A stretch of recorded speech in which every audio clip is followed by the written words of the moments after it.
দেখাচ্ছি। এটা হচ্ছে আরএফএল এর 300 কেজি স্কেল এবং এটা হচ্ছে মেগা 200 কেজি স্কেল। তো এই দুটি স্কেলের মধ্যে কিন্তু একটি জটিলতা কাজ আছে, সেই কাজ বিষয়ে কিন্তু আজকে একটু গল্প করব, সবাই ভিডিওটি দেখবেন। তো এখানে যদিও এটি 300 কেজি একটি স্কেলটি বেশ কিন্তু বড়, যদি 300 কেজি স্কেল, এখানে আমরা দেখতে পাচ্ছি 40 কেজি স্কেলের মতো 3 ডিজিট পর কিন্তু ইনটুটা আছে, দশমিক যে আছে এটা কিন্তু 3 ডিজিট পরে। এটা থাকার একটা সুবিধা হচ্ছে আপনি এই যে 300 কেজি স্কেল, এই স্কেলের মধ্যে আপনি 10 গ্রাম মিনিমাম 1 গ্রাম 2 গ্রাম 5 গ্রাম করেও সেট আপ করে কিন্তু পরিমাপ করতে পারবেন। অর্থাৎ আপনি এখানে যদি একটা জিরা মশলা কিন্তু অনেক দামি পণ্য, অল্প কটা মশলা দিলে কিন্তু 1 গ্রাম 2 গ্রাম শুরু করে, এই স্কেলে কিন্তু সেভাবে মশলা বিক্রি করা যাবে।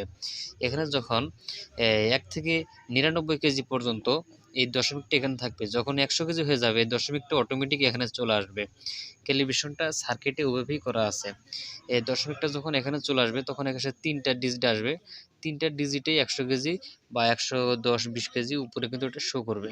অন্যদিকে এখানে যে স্কেলটা আছে এই স্কেলে কিন্তু ওরকমটা নাই। এই স্কেলটার মধ্যে দেখেন ডিজিটালটি অন করার সাথে সাথে কিন্তু এখানে ডাইরেক্টলি দশমিকটা এখান থেকে 2 ডিজিট পর আসছে। অর্থাৎ এখানে যদি 1 গ্রাম করে দেওয়া হয় তাহলে 10 গ্রাম, আর যদি 10 পয়েন্ট করে দেওয়া হয় তাহলে কিন্তু 100 গ্রাম করে কাউন্ট করবে। 100 গ্রাম করে যদি কাউন্ট করে তাহলে এই পাল্লা দিয়ে কিন্তু আপনি 5 গ্রাম 10 গ্রামের হিসাব কাউন্ট করতে পারবেন না। যখন 5 গ্রাম 10 গ্রাম হিসাব কাউন্ট করবেন তখন এখানে কিন্তু 100 কেজি করে পাল্লাটা সেট আপ দিতে হবে, ক্যালিব্রেট করতে হবে 100 কেজি দিয়ে, তখন এই ডিজিটটা এখানে চলে আসবে, এখানে থাকবে। আর যখন 100 কেজির নিচে দিবেন তখন কিন্তু এই ডিজিটটা তিন তিন ডিজিট পরেই সংখ্যাটা আসবে। তো এই দুইটা পাল্লার মধ্যে ভালো সুবিধা কিন্তু আমার কাছে এটা মনে হচ্ছে, এই স্কেলে একদম অল্প জিনিসও পরিমাপ করা যাবে, বেশি জিনিসও পরিমাপ করা যাবে, কিন্তু অন্যদিকে এই স্কেলে কিন্তু হবে না।